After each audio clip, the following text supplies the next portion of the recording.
This is the Broke Genius, and welcome to the life of a broke genius. Welcome to my channel. Dollars, you're kind of poor, relatively speaking. Let's make a chart about this. Behold, our humble chart. Each of these squares is $5 billion. Down here is a person with $0, dead broke. And up here is the world's richest person, Jeff Bezos, with $190 billion. Here's you. Statistically speaking, give or take a couple $100,000 of net worth. Here is where the 1% starts, just above you, at a minimum of $4.5 million net worth. Here's Kanye at $6.5 billion in net worth. Most famous people are less rich than Kanye. For example, Trump, Oprah, Jay-Z, Floyd Mayweather, LeBron James, Kylie Jenner, Mark Cuban, that guy from the Wolf of Wall Street in real life. And every politician that you've ever heard of except for Michael Bloomberg, who at $55 billion is much closer to having no money at all than he is to having Jeff money. At a whole nother level is Elon Musk at $180 billion, Bill Gates and Mark Zuckerberg at $132 billion. 99% of Americans are between here, and 17 million Americans are below zero with a negative net worth. I bring this up because every time I'm like, we should tax the rich, somebody with a Peloton and a 3-car garage is like, do you mean me, John? No, I do not. You're poor. Again, relatively. Your life here is a lot different than somebody's life down here. We are all poor compared to right here. All I'm saying is that we can vote together to rebuild the country and make the super rich pay for it. After all, Okay, yeah, that intro is kind of leading into what I'm going to be talking about today. I'm going to be talking about class and income.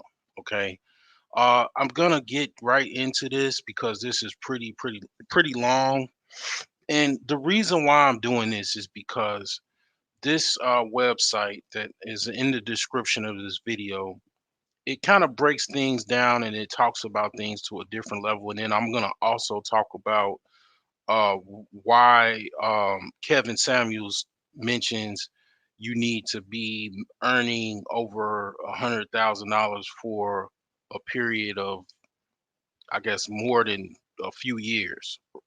And I'm going to talk about that further in this discussion. So I'm gonna share my screen, open this right up, and we're gonna talk about basically this website here. It's in the description of the video. So actually, let me I'm gonna share this and then I'm gonna pin it to my actual my comments. Let me see if I can pin this. Let's see here. You know what? I'll just put it in there. But let me see here. Do a little housekeeping.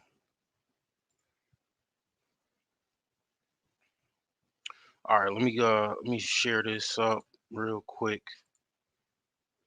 And see here. Share my oh. Looks like my screen is froze.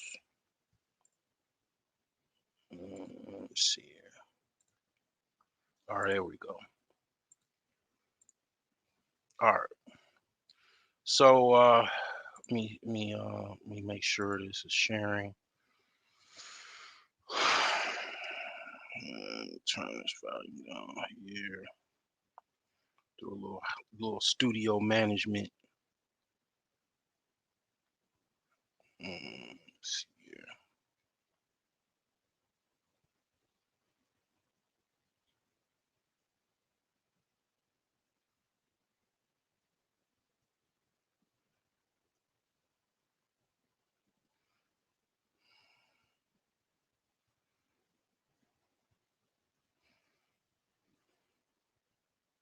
All right, yeah, we're good.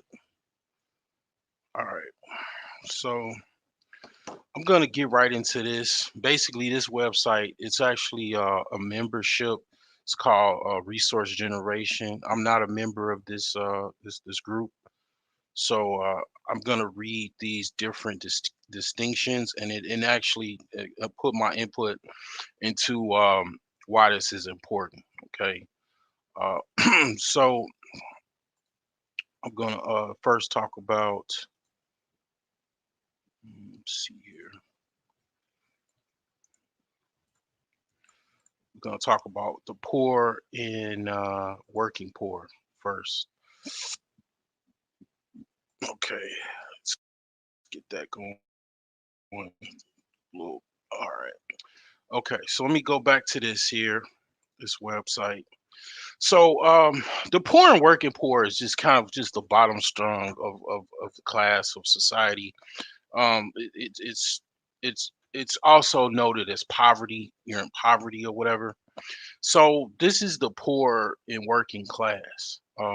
So it kind of goes into working class. I know this is might be kind of confusing, but basically it's like to an example of a person is poor and working poor is someone that is living in a car in Los Angeles and is homeless, but they work at a coffee shop or they work at a gas station.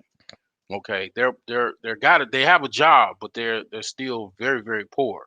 Okay, so the examples of this would be a life experience often marked by substandard, unstable, or inconsistent housing. Okay, while I've my broke stories and stuff like that, most common people's problems are housing. A lot of people are about to be evicted or not facing eviction issues right now. A lot of people have unstable or substandard housing. You know, even some people actually live in apartments, and they have a landlord that's a slumlord, and they're paying rent to actually for substandard housing. Believe it or not, I mean, it's people that actually have been through that, and because they can't afford to really move, they have to deal with this. Okay. A second bullet point is underemployed and underpaid. Sometimes long-term use of public benefits. Okay, how a lot of people and what's this is I mean basically this is going to be offensive. My whole channel is offensive. I mean, I pretty much I kill the dreams and delusions of all people that think that they actually are not broke when they actually are. So that's without being said, but just think about this. A lot of people actually use food stamps. I mean, use public benefits, and actually one thing that is kind of I find unique in black culture, unfortunately, is that we actually glorify public benefits, even people that they have a mirage or some type of presentation they give as if they're in the middle class, but they still even qualify for public benefits and even use public benefits, believe it or not. It's just one of the things of being in the bottom of the class for so many years, so many decades. It just becomes part of just the culture of you know just being in the bottom. Another bullet point is little access to higher education. People that are very poor, its chance is slim to none for higher education. You It's very few people. It is a lot of outliers, people that have just went away to college knowing that they were homeless. They went away and they relied primarily on Pell Grants, MAP grants. Some even more of an outlier. They were like very good in school. They score very high numbers on the SATs, ACTs. They had high GPAs. They were able to get scholarships. But for the most part, people in poverty, the poor and working poor and their children, higher education is just not really something that these people actually look forward to or even expect. It's very much a very small percentage actually go from being poor in a household of their parents being poor and working poor to higher education. uh it's a very small percentage, and if they do, a lot of times they find themselves trying to work really hard to help their parents get out of their living situation. You know, I'll never forget even myself. I was thinking about going to Morehouse. Well, that $30,000 a year at the time discouraged me from doing so very much. So I did not want any parts of that debt that would have accrued in that situation. Another bullet point is basic living expenses might be impossible or difficult to obtain. So going back to the guy living in a car, you know, in California, working at the gas station, he's not able to pay living expenses. He's not able to afford a rental. I think California rent prices is like just astronomical, like $2,000 for a studio or one bedroom or something like that. Okay, if you're working at a gas station, you're just not going to be able to afford to pay for rent. You're going. I mean, in California, you're just not going to be able to do that. So you got people that's working, making even $15 an hour. If you do the math, you got $15 an hour. You do 15 times pretty much a whole entire month is about 160. Okay. So you make $2,400, right? But that's not all you get taxed. Okay, so you could just time that by about 29%. Okay. And then that's basically roughly $700 that's taken out of that $2,400. So you're left with basically just take let's just round this out. $2,400 minus $700. Okay, you left with about $1,700. Then you got to pay for gas. Then you got to pay for food. You might have to send some money back home. You might have kids, that you gotta, take care of, make sure they got something to eat and make sure they got what their well-being. And then you also have to go to the laundromat, you wash clothes, you got to be somewhat presentable to work at a gas station. So, I mean, basically, yeah, I mean, $1,700 left over is not enough to afford to pay for an apartment. Okay. So this is the reality when you break down the calculations of being poor and working poor. And this is why this was kind of like really, really poignant, because a lot of times people don't drill down. I'm probably the only person that's really drilling down in this. And then I'll have to say, the reason I kind of sparked me to do some research. I was uh I was looking at a video from Savage Finance. I think he changed the name of it, but I think the Money Lab, and I pretty much it kind of sparked me to do some research, because one of the things about Savage Finance, which is Money Lab now, he actually went from being poor, from a working poor family, and actually went to the latter part of this class system that I'm going to be talking about. And then yes, this entire lecture is going to be offensive to a lot of people. Okay, so all you butthurt people and everything, and it is what it is. Okay, if you can't tell me anything different, because reality is reality, unfortunately. You know so the thing is that yes, basic living expenses are just non-existent.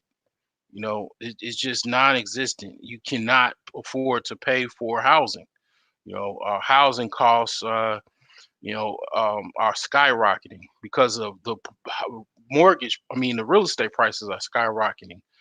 Even in Chicago, the average rental was about $1,200 a month. I mean, if you would have asked me 5 years ago, it would have been about $800 or $900 a month. So I mean, yeah, prices are getting higher and higher.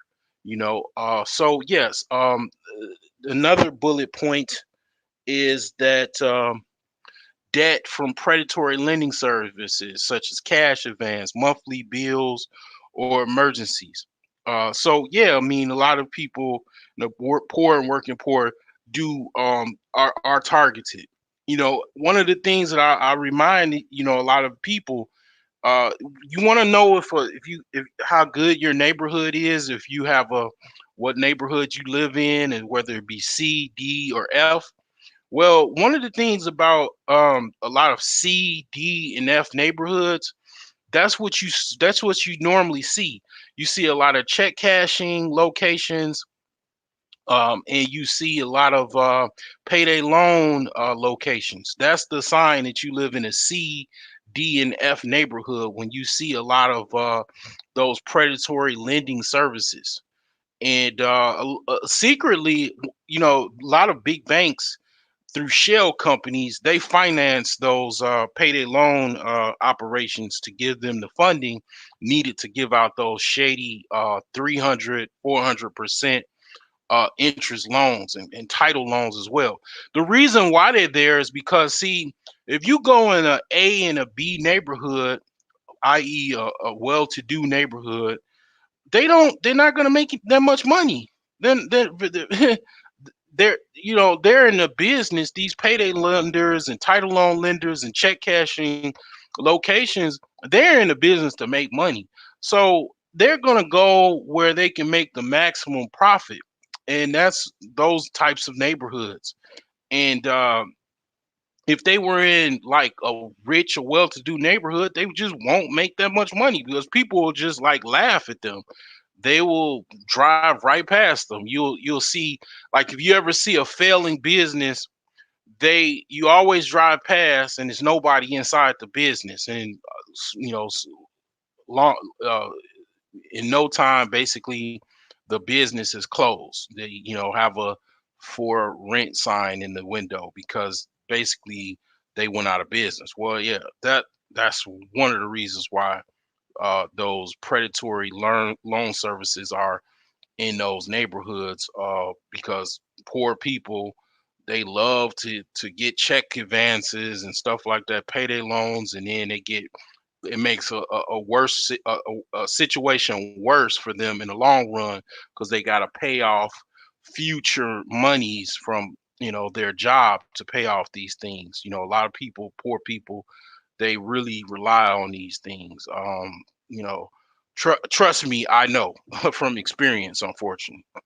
And also chronic lack of health care, food, or other necessities. I mean, obviously, healthcare is very, very expensive. uh you know Food costs are going up as well, and just other just basic necessities. Of course, if the lack of money you have, the lack of being able to take care of a lot of those things. You ever wonder why a lot of people old as hell and then they still alive? Well, unfortunately, haven't really talked about it as much, but I'm gonna tell you, money does help with healthcare. It does help you stay on this earth, unfortunately.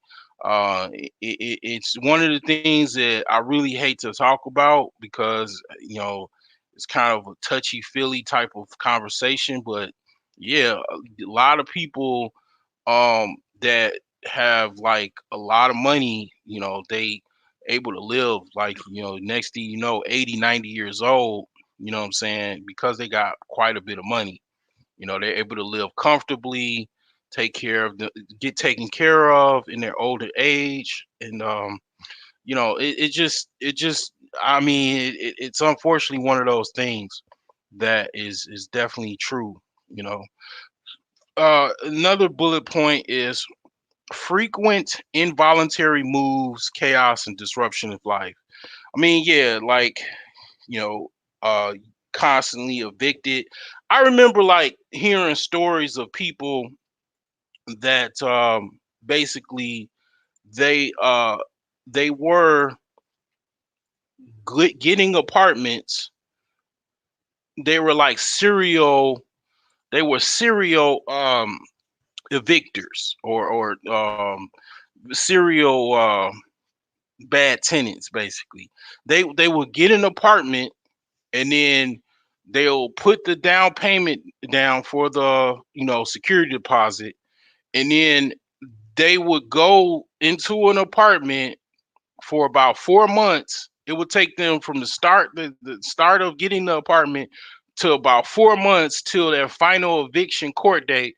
And then ultimately, after about 5 or 6 months from the time they first rented that apartment, they would be finally evicted, and then they would go to another landlord and then start the same process. And literally, this is how some people have literally took care of their housing needs, by basically going from one landlord to the other, finding a place to live to basically scam so they can live.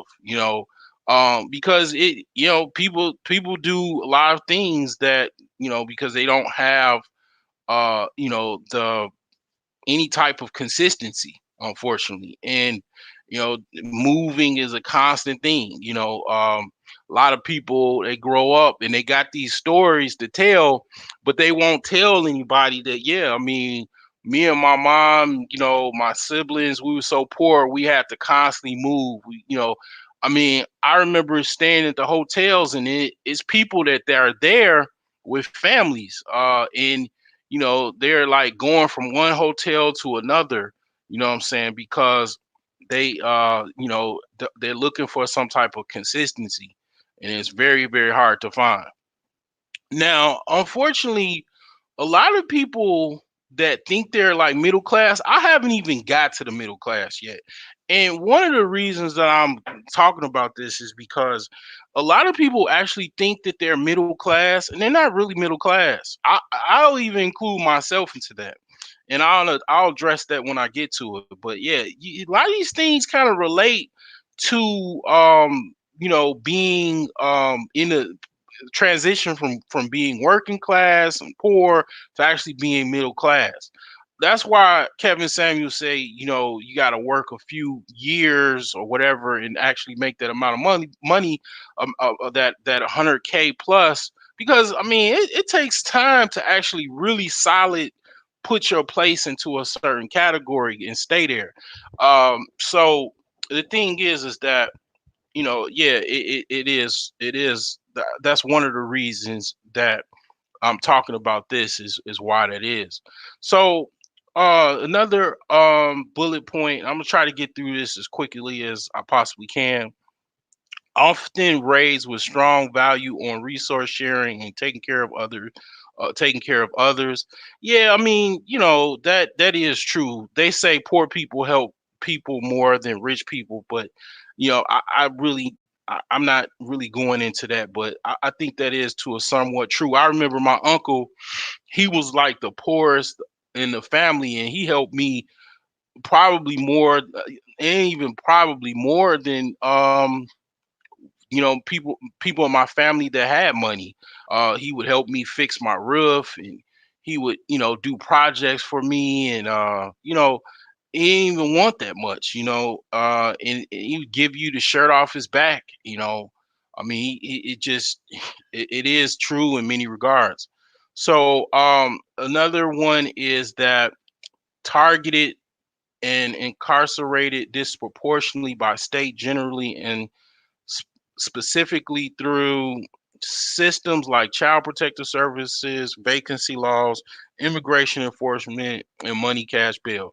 Basically, that it just a lot of people in the poor and working poor are targeted and also incarcerated disproportionately, at a larger rate. A lot of people, poverty kind of like is it goes into crime.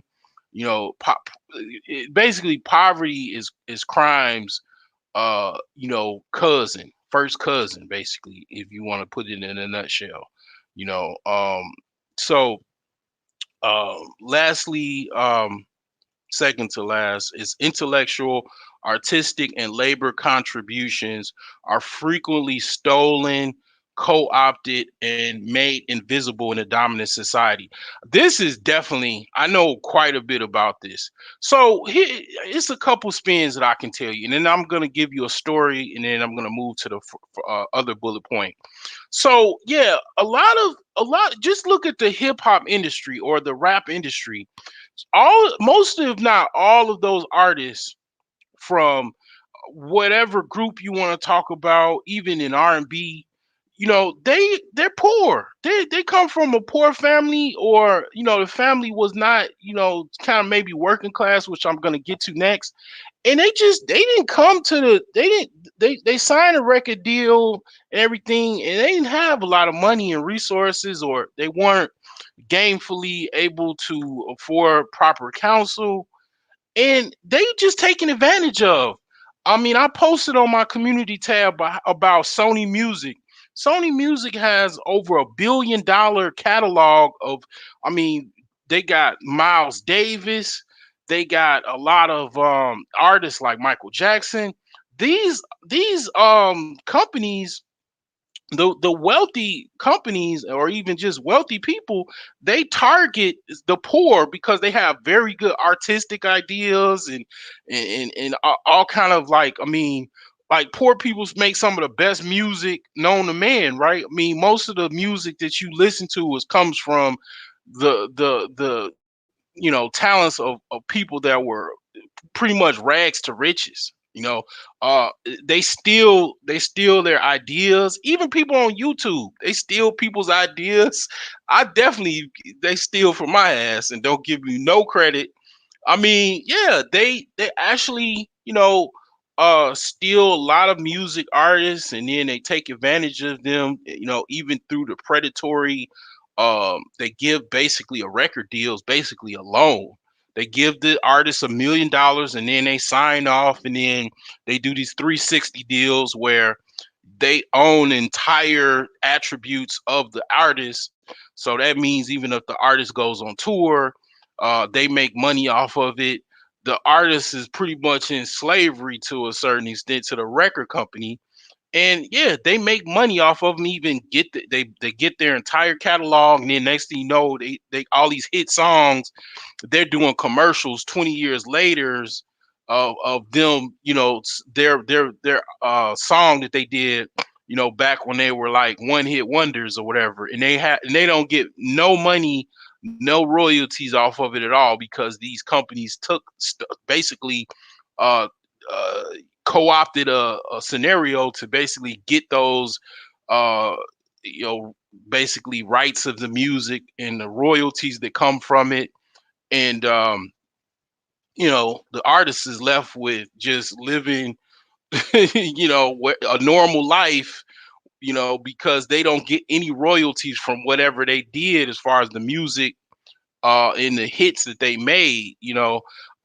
Classic example of this, even if worse, if you ever watched a movie or a documentary about Sam Cooke. Sam Cooke got involved with some nefarious individual that he forged documents to get sent to make up some shabby record deal with Sam Cooke, and he basically was stealing. He stole his entire catalog, and was making money off of the royalties. A lot of people, they think of rich people as, um they're like, kind of like, they look up to them and stuff like that. Some of these people just as much crooks as a poor person that steals in the ghetto. These people are even worse because they know how to steal. They do white collar theft, which is the worst, because you sign some document away, next thing you know, you're hooked on for a mortgage for $200,000 that you got to pay for. you know uh you sign away a record contract, and you basically get $1 million that you got to pay back that was used to make music videos and buy jewelry and stuff. And then next thing you know, all of your hits are no longer, you're able to get royalties from them because you signed some shady record deal. Well, in the case of Sam Cooke, he didn't even sign a record deal. He basically some nefarious guy that it talks about in the documentary forged signatures of Sam Cooke, and he was able to get all of his entire catalogs for just basically uh, theft. I mean, it's like rich people steal worse than poor people. You know what I'm saying? Your average idea of somebody, like for example, the white lady in the elevator clenching her purse. Well, if you really think about it, stealing a purse versus stealing millions of tens of millions of dollars, if not hundreds of millions of dollars from someone, is a lot worse than stealing a purse. But the idea of someone being a criminal, being some black poor person stealing is in a lot of people's minds because of programming thought of as the worst criminal in the world, when actually the worst criminals in the world are the ones that wear suits, the ones that are lawyers, doctors, accountings, people that are doing white collar criminal crime, basically. The people just, they don't really think about it. All you got to do is watch a few seasons of American Greed. But another and to finish the story off as well, uh even people still in the same kind of that's not really talked about a lot of people steal inventions. um People actually, a lot of black people have gotten their inventions stolen because they were, they just didn't have the proper legal representation to be able to get the proper counsel, and they got their ideas stolen from them. For example, if you look up this case in Chicago, this guy was named Joe Jackson. He invented a toilet that was designed for people that worked in trucks. So like basically it was a way where a truck driver could use the bathroom inside his cab or in somewhere in his truck. And this guy invented this. He had a lawyer to draw up the contract to not the contract, but the basically the copyright or prototype of this invention. And this lawyer stole the invention from him. So this basically Joe Jackson, he was like 50 years old or something at the time. This was it.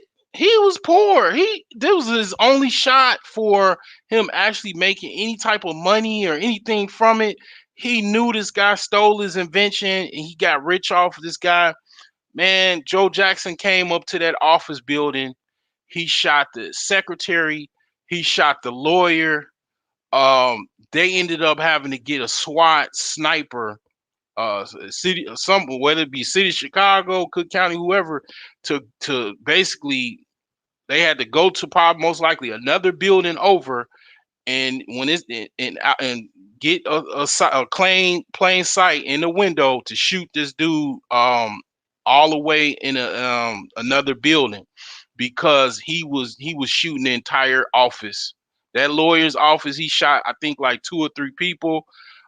He killed the dude because he stole his idea. He stole his invention, and he felt like it was his last shot at any opportunity in life, and he was not able to recover from that. He played judge, jury and executioner in that situation. That's a true story. And I used to do computer work for the guy's friend, because he was a patent attorney. Okay, so he actually knew that guy. So um, the last point is treat it as disposable. conditioned away from participating in the dominant society. Yeah, I mean, you go outside, somebody's begging for change, or you see some person is wearing shabby clothes. You just basically they're just disposable people.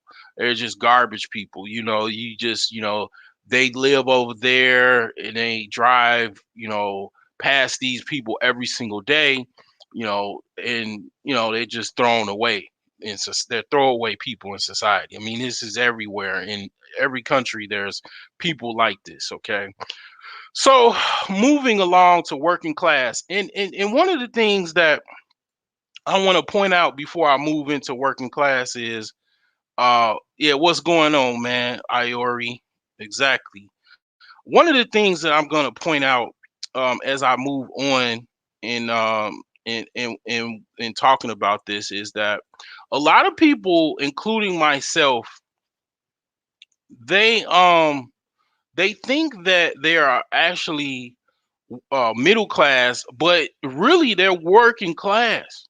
This is one of the things that kind of woken me to like understanding is that you think you middle class, but it might take you 5 years for you to actually be middle class, even if you make certain income. Like I'll put certain aspects of income in this category to kind of make things to put things off. I'll just put, okay, working class is 0 to, let's just say let's just say um let's just say 15K. Okay, so that's poor and working class. Okay, well, I mean working poor. Okay, so working class would be 15K to, I would even say, let's just say 35K. I'll just say 35K is working. Cause see, here's the thing: a lot of people don't account for taxes. A lot of people don't account for taxes. If you make $35,000 a year, most people are taxed at about 30%. So you just take away about you're really making about 20 something thousand if you're making 35K. So you might be thinking you're middle class, but you're not. Okay, so I mean, you know, the thing, before I go into working class, I have to say, a lot of people, you thinking you middle class, you're not. You working class, including myself. I have to admit, my when I drill down all these bullet points, I ain't in the middle class yet. I mean, I make middle class money, but I ain't there yet because these bullet points tell the whole story. Okay, so the working class life experiences is often marked by housing, sometimes unstable. I don't know, man. I'm be honest with you, man. Housing is never been stable for me. I mean, I ain't, man. Please, okay. Uh, Housing is sometimes unstable, rental housing, or if owning a home, the majority of assets, potential for wealth are tied to it. Okay. Occupation often involves physical labor, service, or care work for upper and middle class people. Little control over pay or hours or access to benefits. Well, ain't necessarily me, but definitely bullet point number one is, okay. Definitely is, okay. Um, Access to higher education is spotty. Okay, how many people does that describe? Okay, a large amount of student debt common for people who attend four-year universities. I mean, that that's that's the reason why I'm broke right there in that bullet point. I mean, shoot. Uh, you know, Generally living paycheck to paycheck with little or no savings. Man, I ain't gonna lie. I've been struggling with this, because of that hotel room.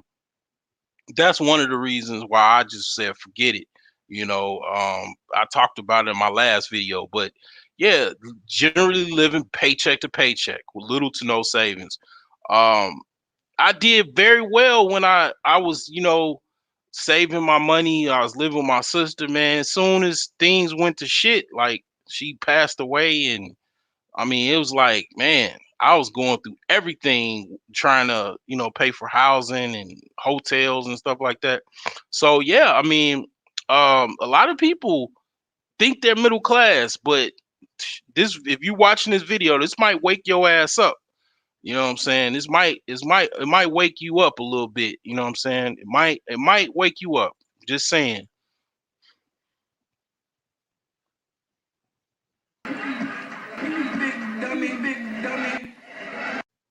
So yeah, moving along, uh debt from education, medical bills, credit cards, from day-to-day living expenses or emergencies. See, a lot of you people, and what's going on, She? A lot of you people, man, y'all thinking that y'all middle class. How does this describe a lot of people, man? Okay, I'm gonna read this again. Debt from education, medical bills, and credit cards, from day-to-day living expenses or emergencies. Okay, this ain't tying in the middle class. I'm still on working class. Okay, a lot of people think they middle class. I'm trying to tell you, you're not. You're not. And I started this video off with the white boy talking about, how a lot of people, they look at things like they're okay and you're at zero, and then meanwhile Jeff Bezos got over 100 200 billion dollars. Like, where are we at all in comparison to that? And that first intro, it explains that. But yeah, I'm trying to tell you, you people, you thinking you in the middle class. I'm here to waken you up. I'm here to wake your ass up. Uh, might include turning to public or community safety nets to help make ends meet. Like, how many people are always talking about, man, I want to start a business, but I'm waiting for a grant. Uh, I'm trying to get some money together and get this grant. I done filled out this loan for this PPP and PP and CCC. I'm waiting for this grant to come in. I mean, this is the bullet points of the working class. Okay, often raised with strong value on resource sharing and taking care of other people. That was in bullet points of the poor and the working poor. Targeted by state as huge source of revenue through fines and fees and cash money bill. Yes. Yep. I can agree with that. Pretty much, you, I, I'm giving you this ticket because I saw you driving $90 an hour. you know, I mean, I see your car, I'm gonna track you and give you all kinds of tickets and fines and all that type of stuff. Red light cameras, red lights, stop sign cameras, and all that other crap. Um, Pretty much they get a lot of money from that. Taxes. Okay. Last bullet point is treated as replaceable as well. Conditioned to resent middle class professionals such as bosses, lawyers, and towards idolization of wealth. Now, here's the thing: people do look at people and resent them, because I see that a lot on this space. A lot of YouTube people, they resent people that, I mean, Gabe A. I'll just have to mention him. He gets trash. And the thing about it is, what the confusion is what I'm trying to tell you. You think you're middle class, but you're not. You actually are. You're resenting. Yeah, you resent these people, but you think you're middle class, but you're not. You know what I'm saying? I'm gonna get into the middle class, and a lot of people in the middle class actually think that they're like higher or well-to-do as well, but they're just middle class. Okay, so this is the middle class. And then also, I didn't mention this. Okay, so um, approximately 20% of the population, roughly 1%, 20% of the population is poor and working poor, and make up 1% of the total net wealth of the country. And the working class make up 40% of the population and roughly 3% of the total net wealth. So a lot of people are working class, So I'm gonna get into middle class. I'm gonna try to finish this up as fast as I can. because I'm actually working. Shit. Man. So middle class, let's say middle class is about 35K. I want to say I'll just say set up to even $75,000. And I'll say I'm on the end. And I'm gonna tell you, I'm still working class. A lot of my life, because it takes money, it takes like consistency to actually pull yourself up. It's taking a while for me to actually get into the middle class. And I'm on the latter end of this, and I'm still trying to work off things and deal with stuff because a lot of times you trying to pay to catch up. It takes a while to catch up, so yeah, this is the middle class, right? So life experience is often marked by home ownership or general stable housing. Okay, so you got a house, you got a mortgage, or your aunt left you a house, your mama left you a house, daddy, grandparents, you actually have a house, and you're able to, you're stable. You're not about to get evicted and stuff like that. You actually have some level of stable housing, even if you paying rent, and you're able to pay your rent and it's fine, and you're paying rent just as a means of a financial uh basically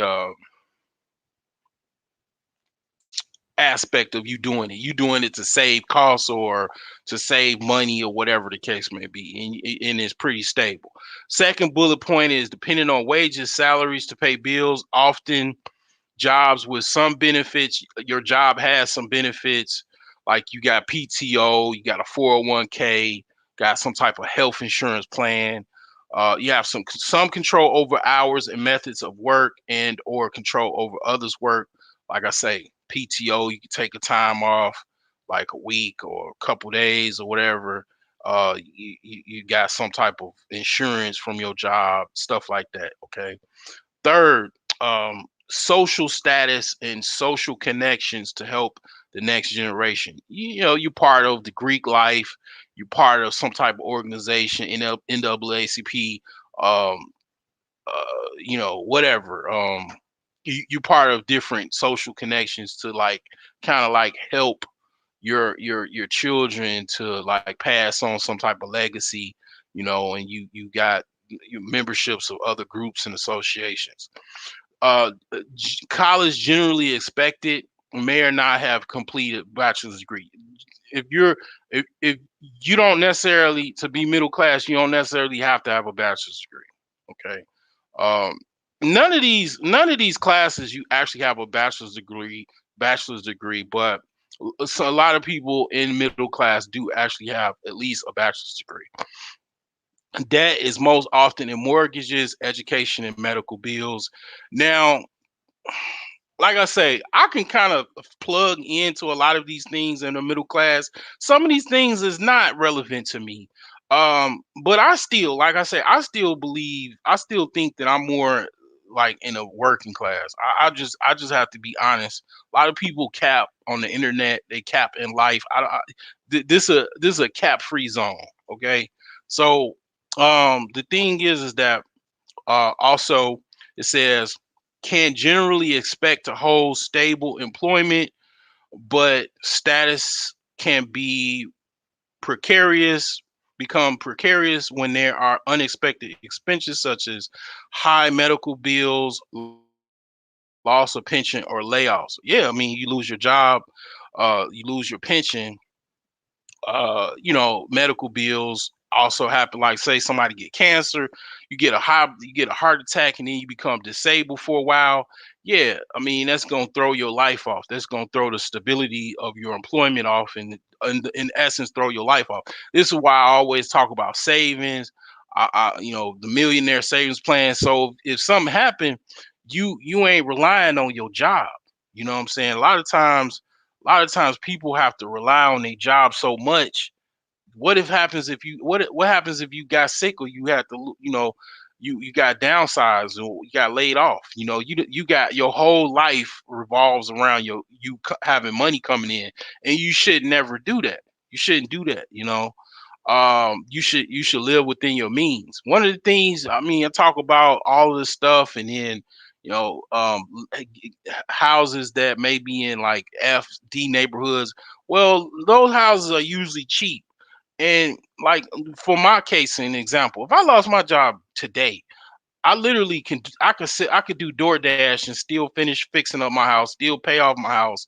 I'll be fine. Actually, I was not gonna say much about it, but I can literally retire and just pay $500 a month towards my student loans every month, or whatever, $1,000 a month to pay it off, or whatever I could do to pay it off. And then literally all I have to do is just pay my student loans off, and I'm fine. I mean, because I don't have my life structured to where I got some expensive mortgage, I got some expensive bills and stuff like that. I mean, my life is very affordable. You know what I'm saying? One of the things about having a house that you own, all you got to do is pay the taxes. There's no mortgage involved and all that type of stuff.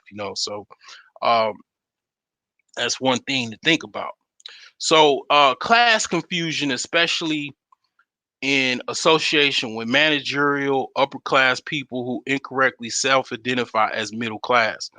So basically, like I say, a lot of people they incorrectly describes themselves as middle class. They're actually working class, and then even some people that are upper class, they miscategorize themselves as being middle class. Okay, this website, they whoever wrote this, they did a very good job, and then of describing this class system in the United States, because yeah, it's a lot of class confusion in this country. That's one of the reasons why I actually wanted to do this video. Um, Often at low risk for state interventions is in limited ability to seek legal aid if needed. Yeah, I mean, people in the middle class typically, yeah, if you're making 35 to $75,000 a year, you do not qualify for most welfare assistance and stuff like that. And yeah, it's still gonna be hard to obtain a lawyer. That might seem like big money, but to pull out 5,000 to retain a lawyer for a retainer, and then you might have a case that's gonna cost 30 grand. That's half of your income, if not all of your income, to pay a lawyer. People in middle class have a very hard time seeking legal counsel. A lot, you hear this all the time. Pookie he got his apartment got raided, and his mama got to go put the house up for sale, uh, or get a second mortgage on the house because she got to pay for bail for Pookie, or she got to get a lawyer for Pookie to fight the case. I hear this happens all the time. Okay, and it's typically people in this type of class system, if not lower. Middle class definitely have a hard time getting a lawyer. Treat it as the norm condition toward, and it's just the last point talks about how they're looked at in society, how these different classes are looked at in society. So they're treated as the norm, a condition toward fear of being poor, and act and allegiance with and aspire to be upper class. Yeah, I mean, a lot of people in the middle class, I get that a lot. I've been around a lot. I grew up around a lot of people in the middle class, black people, in the Chicagoland area. They scared as hell of being poor. A lot of black. I remember my girlfriend. She was scared to have a baby because you even hear a lot of black women that they're over 35 and they don't have any children, because one of the reasons they don't want to have no children is because their fear is they're going to be in poverty. Their man is going to leave them, and then they're going to be a baby mama, and all of the stigma behind that. That's a fear, and that's a fear that people that are above, working class and poor people have, because they don't want to have any parts of that, even though it's basically, you know kind of like it's not necessarily the case that you're going to be poor. you know, your man is gonna leave you and all that. They just see it so much. That's what they think. They have a fear of that, you know. And of course, people have a fear of being poor all around, you know. Um, Approximately 20% middle class make approximately 20% of the population. They control roughly 8% of the total wealth. Okay. Um, they sometimes are positioned also as political and economic decision makers in regard as an important demographic. Like politicians, they always talk about the middle class. That's and whenever it's election time, you're gonna always hear the middle class being mentioned. Okay. Now this is where it gets juicy. Okay. So you got the managerial and upper class. Okay, these are pretty much the Henrys. Kevin Samuels talked about the Henrys and you know, pretty much high value men. Okay, because now you're talking about 75K to 100K plus. All right, I'll just put plus there. That this is the people that everybody don't like. That you know, people that are you know, here and there or whatever. Um, like you say, life insurance and more help with medical insurance, like most people call Okay, yeah, that's pretty much, yeah. When a lot of people middle class, they got that. They got that insurance. So yeah, this is a managerial and upper class, 75 to 100K. These are the Henrys and high value men, right? Okay, so this is what they talking about. Okay, all right. So life experience often marked by owning one or multiple homes, travel, including international. Okay, so I get a lot of people be hating on. I gotta mention Gabe A. A lot of people be hating on Gabe A. Gabe A is managerial upper class, definitely. And when he talks about him having properties out of state, blah blah blah, this is what you this is the norm for that type of class. Managers and up, you know, people in upper class, yes, they typically have more than one home. They have one house and a second home, or a vacation home. You know, where I work, I mean, I hear people talking about, you know, I'm going to the cabin for the weekend. You know, this is what they have. So that is one of the prerequisites. You know, second one bullet point is dependent on salaries, not investments, to pay bills, mid-level to high-level managerial professional jobs. So, you know, pretty much this is like your manager's manager. Okay. You know, this is the person that is like you know, director, you know, something like that, mid-level manager, you know. And it said they still depending on their salaries, not investments to pay bills, because they still got a job, you know, still show up every day. You know, their education is elite or selective colleges, or at public universities, often without student loans. Either because they paid them off. Like my ex, she went to Ivy League school. She probably paid off her student loans. She's definitely in this class, you know, right now. And the thing is that, yeah, a lot of them went to like Dartmouth, Yale, Princeton, Rutgers, and stuff like that. And some of them just went to like the U of whatever, you know, state that they live in, or out of state somewhere, you know. And you know, they worked their butt off and got positioned to be where they are. So they make enough that they probably just, I don't know, paid their student loans off, or some of them got scholarships, you know. So they do have some investment in the stock market, might have enough savings to retire early, you know, that they don't depend on those investments for their well-being, because they don't have enough. It's not enough. Like a lot of people talk about they want to do the fire method, and then they want to live off dividend stocks. But it takes so much money to actually make that work that I mean, you'll have to spend $500,000, if not more, to actually make that work to where you can live off dividend stocks. It just takes a lot of money for that to be a reality. They might receive or pass down some significant inheritance. For example, I mean, their grandma left them a house, and then they were working class, but grandma left them a house, so they did not sell it. They just fixed it up and moved in it. Now they were able to, finish up college, or learn a skill, and then they got good, and then they moved up to management level, and they got some inheritance to spark them up, to make them to go higher up.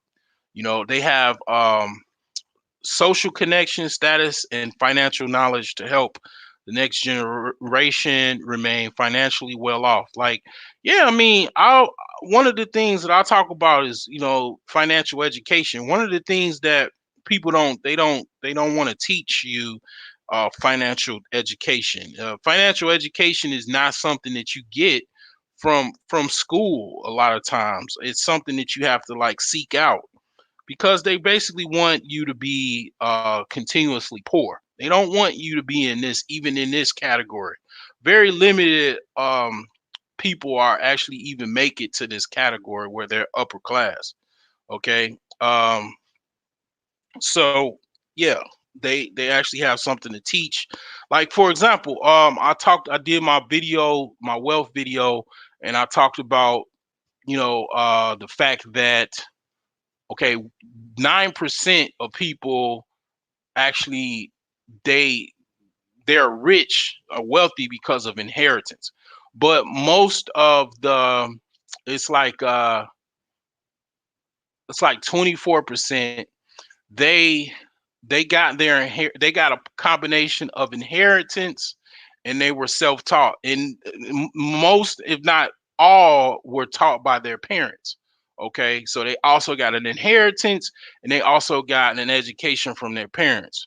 And they even not even so much an education. A lot of times when you watch your parents make certain moves, you watch them, and then you get older and make those certain moves. But a lot of us, we watch our parents do bad moves, like writing bogus checks, and getting like a whole bunch of loans, getting bad mortgages, all those things. And then we get older, if we don't condition ourselves to do something different, or educate ourselves to do something different, because that's what I did. I educated myself to do something different, because I knew what I was taught by my parents was not sufficient for me to get to where I wanted to be. Now, and I knew I had to do some things that are unconventional, like, yeah, buy a house that cash and fix it up. You know what I'm saying? Um, another bullet point, this is second to last, is it generally at low risk for state interventions, often no legal loopholes. They often know legal loopholes, and can turn to private legal aid as needed. Yeah, a lot of people in this category, they probably already have a lawyer on it, retainer, that they pay for every year. They get a lawyer about 5 or 10 grand, or they can get they know a lawyer that's in one of their, whether it be their church, or they know a lawyer from college, or whatever, a friend that's a lawyer.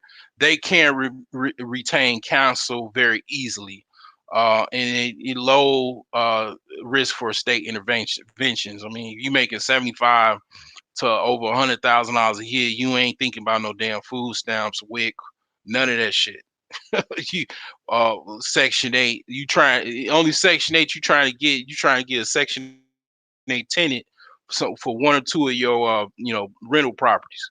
Okay, so last if not least, treated as experts, conditioned towards comparing up so as to see themselves as not that wealthy.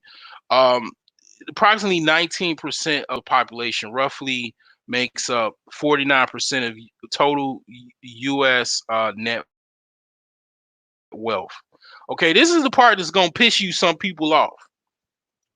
Now, BGS always talks about, like, in the last 5 years since I've been, it's about five, no, about four, yeah, about 5 years.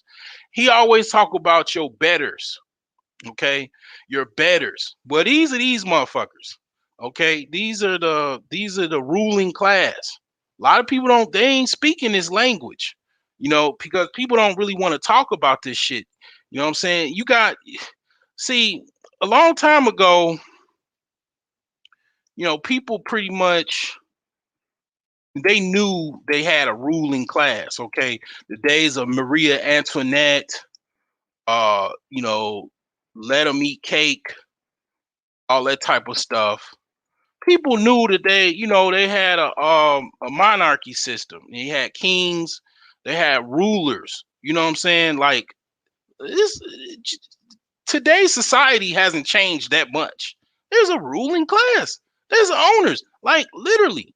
Like, this is, and people be acting like, oh yeah, these people do act like they own people, because yeah, in it's certain aspects. Like, for example, if a company that you work for, they actually are ruling over you, because they can fire you, they can hire somebody else to replace you. They have that power. They, because of that wealth, because of that power, they can hire and fire your ass. You know what I'm saying? So this is unfortunately, this is correct. And when I s- this is one of the other intriguing parts of where I was like, when I read this, I was like, wow, this is amazing. Because it really doesn't, you don't really hear people talking about this. They talk about the upper class, or they call these people elites. Well, they don't call them owners in the ruling class, because that'll really piss you people off. Okay.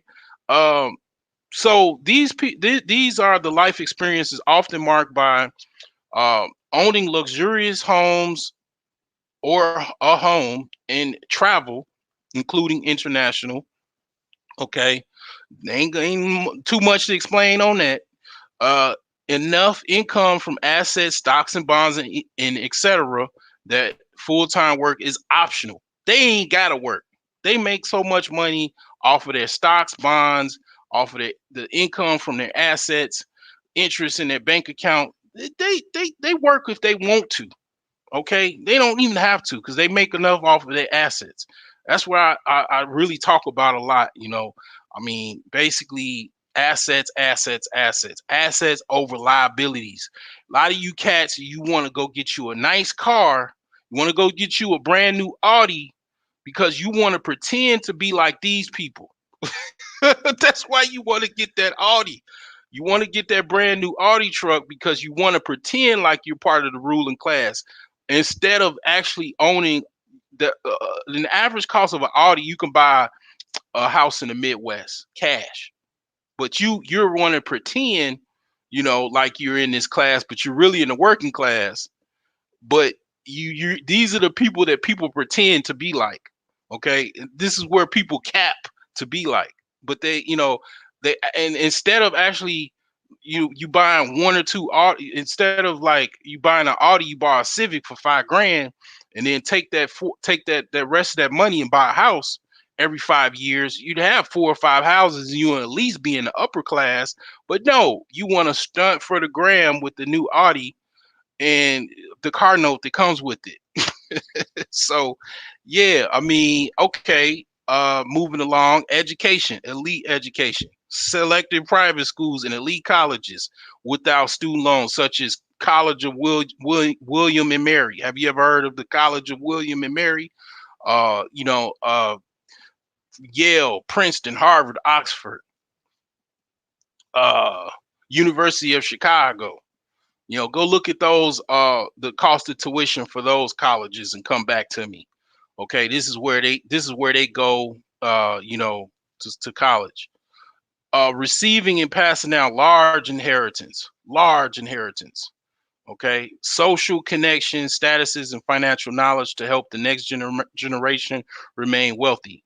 Okay, they, yeah, a lot of them have the knowledge. A lot of that, I've talked a lot about the four types of men: the man with no money and no knowledge, the man with money with no knowledge, the man with knowledge and no money, and the man with knowledge and money. Well, this once you get to the point where you got knowledge, you go straight to knowledge, and you get some money, you become part of this class. Okay. Often encouraged towards hyper individualism, resulting in isolation. Okay, a lot of these people are that man, sitting alone by themselves, in a chair. You know what I'm saying? They sit alone and they by themselves because they ain't got no friends. Can say nobody can be, they can, and when I talk about the percentage of the population, if you reading this, you already see why they ain't got no friends. Okay, because they only make up 1% of the population. Okay, all they if their friends couldn't be their friend. There's certain people you can't even be their friend. You can't. Oh, their day to day activities allow them. You can't hang with them. They're going to Milan for lunch over the weekend with a business partner. You can't afford to pay for the fuel for their private plane, let alone to go to Milan. You got to go to work. You got to get back to work on Monday. And then after that they going doing a trip to LA for a week, and they staying at the Ritz Carlton. You can't afford that lifestyle, so they ain't got no friends because very few people can even afford to be their friend.